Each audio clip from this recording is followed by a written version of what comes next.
In the beginning of the show, we did promise we would talk a little bit about being the difference between being awake and being woke.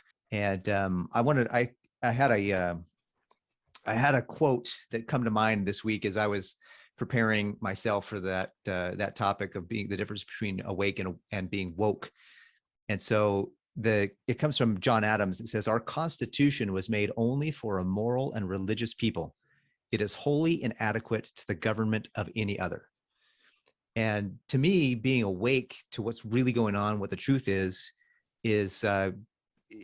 no better embodied than we see in our founding fathers and what they did and what they created in this whole constitutional republic, this democratic republic that we have, that they created, not a democracy like Shane shared last week. And I'm sure you'll talk more about it, but I tell you that if we really truly embrace the founding fathers and the principles of what they're saying here, a moral and religious people, that's what the whole design of this country was. We came here with an "in God do we trust" mentality. We came here for religious freedoms. We came here to be able to worship God in a way, how, where, or what we may. And we came here for those freedoms and those liberties. And that's being really attacked. It's serious. It's like a war, honestly, with the woke crowd having a war against these moral and religious principles and these principles of liberty and freedom. And it's this idea of the hive mind and the community. Shane, you shared this, and I'm going to turn it over here in a minute, but you shared that the attack on the individual is something that we really need to be aware of. And I was like, man, that is legit. That is right now we have, don't do anything unless it benefits everyone. Well, where in the heck is that in the Constitution? Where in the heck was that in the founding fathers? Exactly. That's one of the problems with our schools today. They're teaching kids to be robots. And we're going to have we're going to have some people, I'm negotiating right now with some people to come on who are experts in things like CRT and SEL and some of the things that are going on in our schools with the schools, parent teachers and the school board meetings. And so we're going that direction. If anybody has any comments or questions or concerns about that, put them in Facebook group or send us an email or message, and we'll make sure we get that kind of stuff as well. But I just know that we need to be awake, not woke. Yeah, I was going to say, Paris, the opposite to your example there of the Constitution, as in the woke crowd are those who believe the Constitution is a living, breathing document, right? That, it can be interpreted. It's not in a foreign language. It's in English. It doesn't need to be interpreted, right? It's right there. Read it as it is, and it's easy to understand, just like Second Amendment. Shall not be infringed. What is there not to understand about that? So that's I think the opposite of being awake and being woke when it comes to the Constitution, as an example. Woke is to me is a distraction. The entire woke movement is a distraction from reality, and it keeps people in this paralysis of having to try to constantly debate, argue opinions or a stance, and it never gives them a chance to think critically. It never gives them a chance to take personal responsibility on how actions, words, and behavior impacts society and others, because they're so focused on how they're hurt and how everyone else who had nothing to do with it hurt them. And I'm really like broadening this out as and oversimplifying this as much as I can. But awake means, in my purview, awake means I'm aware of what's going on. I see a need from a standpoint of, I am a son of God. I am a child of God. And everyone that's listening to this, I believe wholeheartedly you are a child of God. You are my brothers. You are my sisters. You are my cousins. You are my family. I don't want to lose anyone in my family in a disaster. And the disaster that's coming is a disaster of brother versus brother. It's worse than it's going to be worse than the Civil War, in brother versus brother, sister versus sister. And a lot of you listening right now, you probably have family that you guys are fighting over these same topics. And you've got family that doesn't understand when you say, hey, we need to get better prepared. Let's buy a little more of this. And they're like, what? You're crazy. That'll never happen. Right? But awake is listening to God, reading your scriptures, paying attention to the real needs of the world. You know, you said the Constitution is not a living and breathing document. Well, to me it is. And I'll explain why I say that. It is not to be interpreted because it speaks for itself. It is not to be changed because when you do that, you're defiling a living being, right? If we're going to use that type of interpretation, you know, you don't cut off the arm because it offended you. You don't cut off your face and throw it aside because you don't like the way you look. When you do that, you destroy that. You destroy the thing that is most beautiful, which is the person, right? We were founded as a republic if we could keep it. Mm-hmm. If we could keep it. Now, in addition to that, there are some of us who are fighting to keep it. And many of you who are listening are fighting to keep it. And that's why we've resonated so well with each other, because we want that. And those are the people, you are the people that are going to be able to rebuild society, because you're going to withstand what's coming. You're creating an anti-fragility in your life, a resilience, if you will, by getting better prepared. Even if you don't have everything figured out, you're willing to work with other people. That's awake. You're willing to serve, to help, to listen, to discuss, to debate.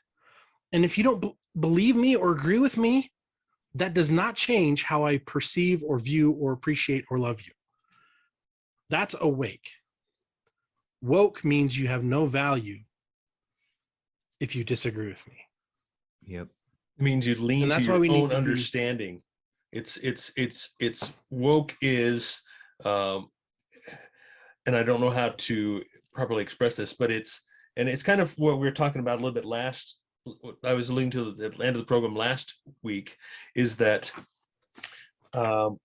it's a society thing. It's a culture thing, right? It's putting our trust in someone other than God. It's putting it in our professors, our teachers, the authorities, the people who wear the white jackets.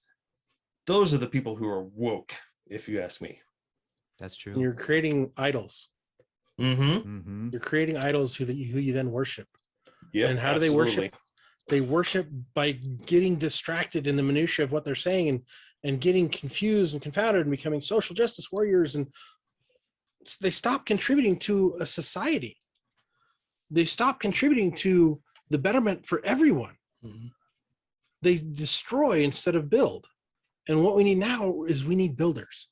We need builders who are going to build back the values and core principles and beliefs of God, family, and country, God, family, and community, God, family, and responsibility, personal responsibility.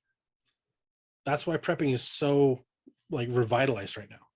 People are flocking to prepping because they're worried about what's coming, but like me, like you, we've been focused on not just the big things, but the little things along the way. You know what I'm most prepared for right now? Loss of income. My next most prepared issue, disability. My next most prepared thing, I don't know. I don't know how to categorize what I'm next most prepared. Probably cyber attack. Then I start getting into the bigger things. Am I prepared for a complete grid down scenario? No.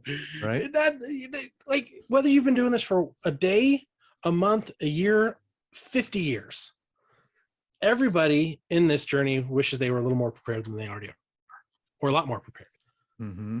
And I've been doing this for so long. I've spent so much money on things that I thought were goodbye, and then as I've experienced it, I'm like, nah, it wasn't as good as I thought it was going to. That didn't make as much sense.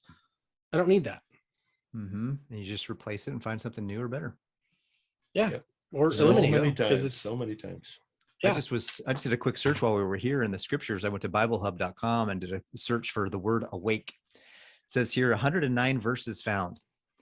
I mean, if the Bible is telling you to wake up, that's God telling you to wake up. And if God's telling you to wake up and you're not listening, there's nothing the three of us are going to do. So and hopefully we can help once you do wake up, get you, situated. But that's all we're here to do in this podcast, is to help situate. We heard the call. We got the call from God that it was time to wake up and look around and take responsibility for yourself, not hope for other, not trust in the arm of flesh.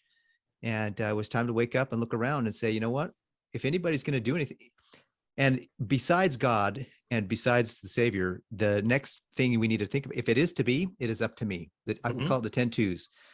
You know, if it is to be, it is up to me, is I got to do it. I got to take it. The old adage, if you want anything done right, you got to do it yourself.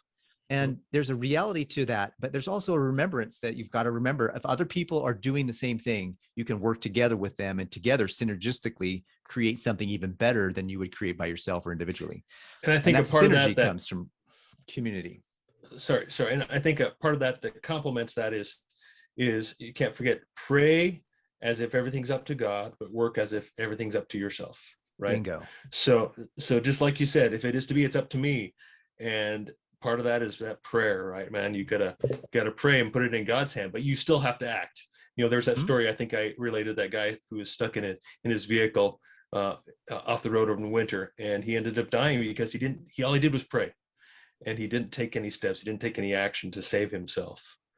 There's a funny story about that. I don't know if you've heard the story, but there's a guy in a boat. There's a guy, and they say the flood's coming.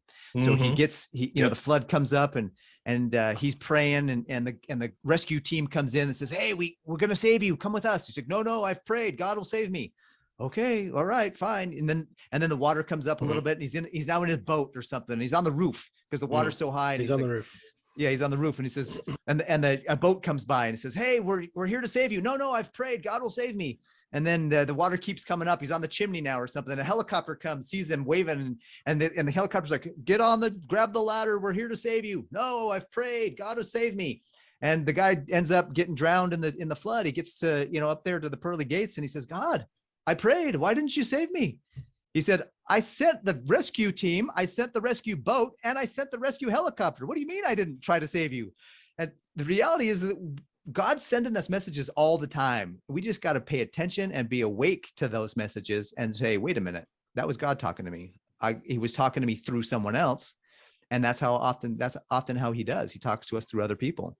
And we got to be listening and paying attention, and we'll feel it. We'll know in our hearts and in our minds when we hear something from somebody else, we'll know it's true. And hopefully, as you guys are listening to our podcast, as you listen to the things we share and say, that you're feeling some of those same things. You're feeling like, yeah, these guys, we're not perfect. We're not saying everything that we need to say. We don't know everything, but we're just crazy enough to share what we do know, and hope that it does rings and resonates with you guys, and you feel the truth of it. And we're just trying to be honest and open and authentic, and share the best we can with what we've learned and what we've learned how to do. So